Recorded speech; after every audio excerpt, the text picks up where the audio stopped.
So You have said on a number of occasions, and on every occasion that I have watched you say it, not a single person in the panel, you often talk on panels, not one person has ever actually reacted to it. I totally get it. Nevertheless, it's one of the most important things you regularly say. You live as if there is a God. Is that correct? well, people ask me if I believe in God. I don't like that question. And so I sat and thought about it for a good while, and I tried to figure out why. And then I thought, well, you believe. I thought, who would have the audacity to claim that they believed in God if they examined the way they lived? Who would dare say that? To believe, you think, to believe in a Christian sense, to actually, this is why Nietzsche said there was only ever one Christian, and that was Christ. To have the audacity to claim that means that you live it out fully.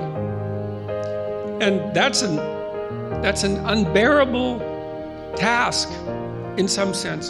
To be able to accept the structure of existence, the suffering that goes along with it, and the disappointment and the betrayal, and to nonetheless act properly, right? To aim at the good with all your heart, right? To dispense with the malevolence and your desire for destruction and revenge and all of that, and to face things courageously and to tell the truth, to speak the truth and to act it out. That's what it means to believe. That's what it means. It doesn't mean to state it. It means to act it out. And unless you act it out, you should be very careful about claiming it.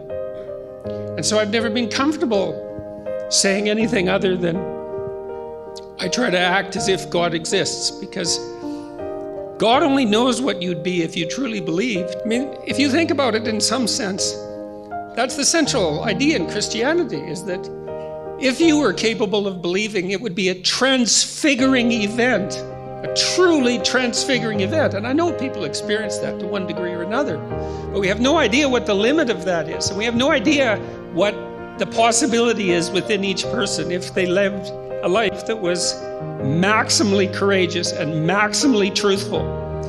You know, because maybe you're running at 60% or 70% or 20% and at cross purposes to yourself. God only knows what you'd be if you believed. And so, while I try to act like I believe, but I'd never claim that I manage it, because it's a lot to manage properly. And you have to be careful about claiming to manage things that you can't manage. And so that's part of the answer to that question. It's a great answer, as it happens.